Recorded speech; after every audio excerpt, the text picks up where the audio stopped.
How can I get the green card in the US? This is a topic that is on many people's minds throughout the world, actually, people who want to live in the US. And then the first thing, I'm going to get to the second one in a bit, that's funny. The first thing is the green card lottery.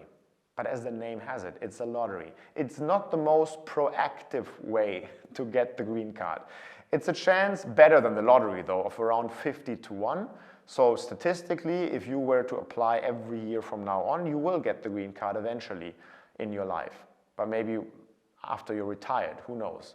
Maybe your dream though to study or to live in the US and study there eventually, I'm going to get to it also, is a little bit more urgent than waiting decades for it. So try the green card. I'm not saying you shouldn't do it. I'd say to you though, don't rely on the green card lottery only. Point number 2.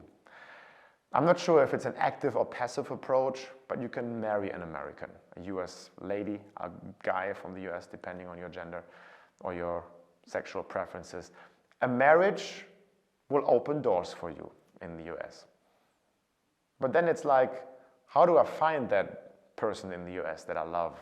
And also, I mean, I'm saying this really openly because legally it's a way. Ethically, I'm not suggesting to you here at all, please don't get me wrong, that you should make use of a person with a US passport to marry them. That's, don't, you know?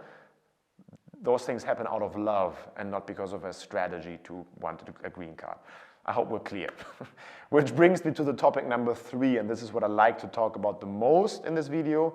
And in general, it's the advice I would recommend you, aside from hammering out that green card lottery application every year. It's to study in the US. Why? Because after you receive a degree from the US as an international student, it doesn't matter whether it's your bachelor's or master's degree, you get to apply for the OPT status. The OPT, optional practice training, is, if you want, a mini green card. It's an allowance for any F1 student in the US to get a job. That you have to do. But you're allowed to apply anywhere in the US.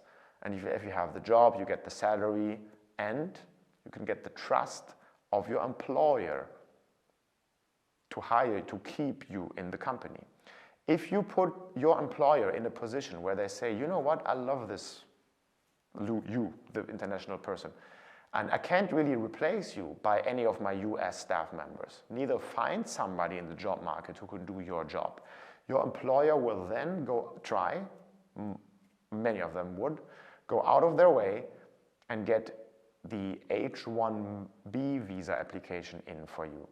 The H-1B visa is that big working visa that many of the people who know about this topic already crave, because it's that visa status that is preceding the green card.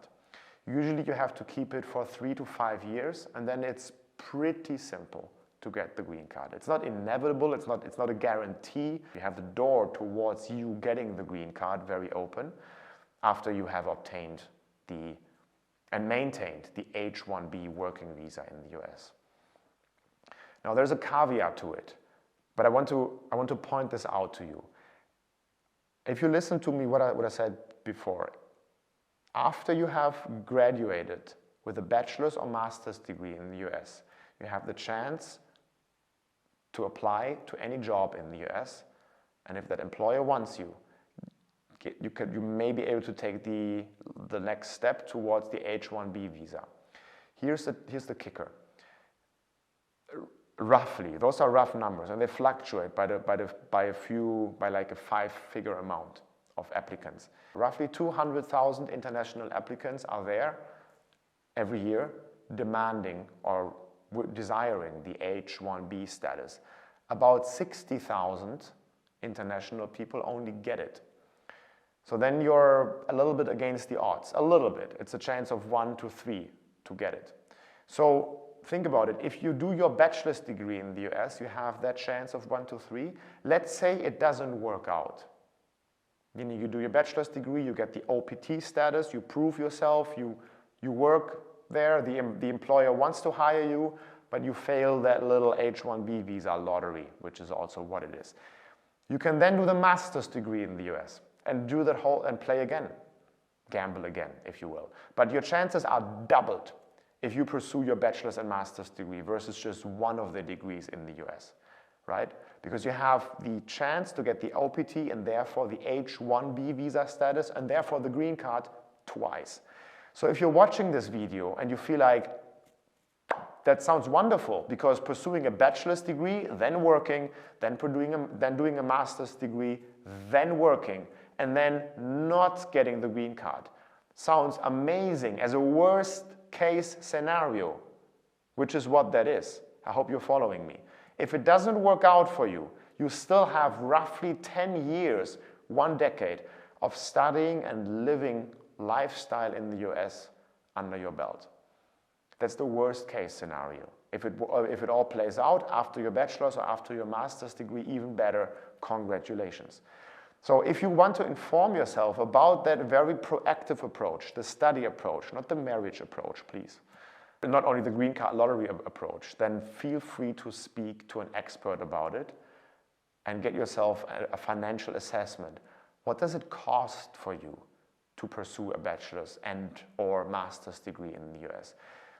Under this video, and this is probably why you keep watching this until here, I want to gift you a free consultation by myself or anyone in my team, because we would love to jump on the phone with you. We do those phone calls for free. It doesn't matter where you live on this planet. We'll talk to you for 15 to 20 minutes and ask you a few questions and understand, hey, is your goal of studying in the US actually coherent with your profile? What do you bring to the table? What could you expect to maybe even get in terms of scholarship money? Just so you have something concrete to look at, right? I mean, I think this is what you came to this channel for. This is what you came for this video for, to have something tangible for you to consider to go the first step towards your green card dream and living in the US. If you like the video, if you find this helpful, give it a thumbs up. If you feel like, okay, this was a great first glimpse of information, I want to have more, subscribe to this channel. And we will let you know when we release new content, especially about studying in the US, because again, that is the proactive approach. If you have any questions, comment below. My team and I we promise, and this is an internal declaration that we have made to ourselves, to reply within 2 to 3 working days. This is our promise because we're dedicated to help. We hope to see you soon. Bye.